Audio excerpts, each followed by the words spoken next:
అమరావతి నుంచి తిరుమల వరకు పాదయాత్ర చేస్తూ రాజధాని రైతులు నేడు అలిపిరికి చేరుకున్నారు. సైకో పాలన పోతే తిరుమల కొండకు వస్తామని మొక్కుకున్న అమరావతి రైతులు అమరావతి నుంచి తిరుమల తిరుపతి దేవస్థానం వరకు కాలినడకతో వచ్చి మొక్కు తీర్చుకుంటామని వెంకన్న సాక్షిగా శపథం చేశాము.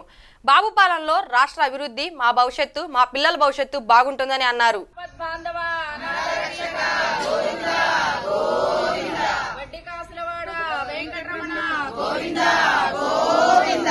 అమరావతి రక్షక, ఆంధ్రప్రదేశ్ పరిరక్షక, గోవిందా గోవిందా. జై అమరావతి, జై అమరావతి.